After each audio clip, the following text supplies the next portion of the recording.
money to solar energy companies, and then more of your money to people who buy their subsidized products.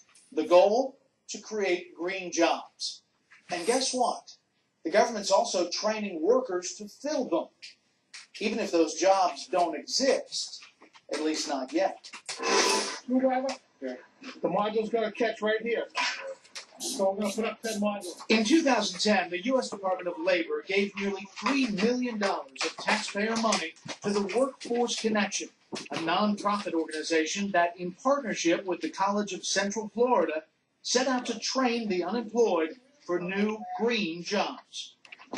Solar panel installation, weatherization, landscaping, construction-related skills. Thomas Rusty Skinner is the CEO of the Workforce Connection. Those were all options that the participants coming into the program had. Over the next 8 months, Workforce Connection awarded training certificates to 298 students. I learned to install solar panels and all about how we should be able to install these things and sell power back to the power companies.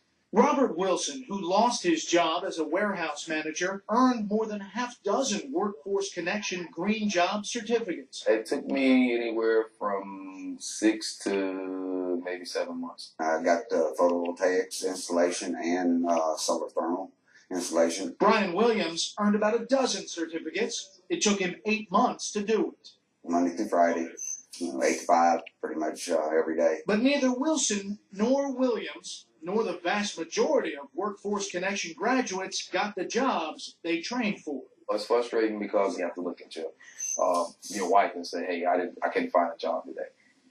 So it's kind of... Workforce Connection tells us that one reason their graduates could not find green jobs is that in 2010, the Florida State Legislature stopped writing rebate checks to homeowners and businesses who installed solar systems. Florida taxpayers used to pay up to 50% of the cost of those panels. When that subsidy vanished, demand drastically dropped. Realizing that his students weren't getting the jobs that his program had trained them for, Rusty Skinner decided to do something that may surprise you. More on that in a moment. But first, this man says that what happened in Ocala, Florida, is happening around the country, and it's costing the American taxpayer dearly.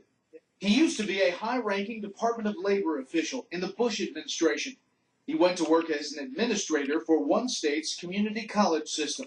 We agreed to hide his identity, so he would tell us about how he pursued millions of dollars in federal grants to train students for green jobs he says did not exist. What were the criteria for getting this taxpayer money? You had to identify a particular sector or find data that showed where the jobs are. But you're saying you didn't see those jobs? That's correct. They just weren't there? They're not there. And grant writers would take a look at it, and the data just wasn't there to support the grant application. So what did you tell your grant writers to do? I told them to do the best they could making up the numbers. Making them up? That's right. Best they could. What do they say? Well, they do it. They try to figure out, are there ways, are there angles to make the actual mainstream jobs fit under a green jobs definition. Were your efforts successful? Did you get the funding for the Green Jobs program? The college I worked at was very successful and won many grants. How many grants? Around 5 or 6 green jobs grants. How much money are we talking about? Probably around $10 to $12 million. $10 to $12 million of your money. Did you feel dirty doing it? No, I mean, the Federal Department of Labor didn't even have a definition of what a green job is. So it was left completely up to us to decide what a green job was or wasn't. Did other colleges do the same thing? Yeah, Add or create out of whole cloth? I think everybody's doing it. I think it's happening all across the country. So if your college got $10 to $12 million, and you say it's a common practice, I mean, you multiply that, that starts to become real money. It is real money. It's in the hundreds of millions, if not billions of dollars. We made repeated interview requests to the Department of Labor. We received no response. We wanted to ask them, of course, about our whistleblowers' allegations, but also for any green job training success stories. And we wanted to ask them about the extraordinary story Rusty Skinner of the Workforce Connection told us. You see, Skinner says he wasn't willing to just take the money and run. Instead, When he could not place the vast majority of his green trainees in green jobs, he says he called up the government and tried to return the taxpayers' money. We're honest people. We're not going to spend your money just because we've got it.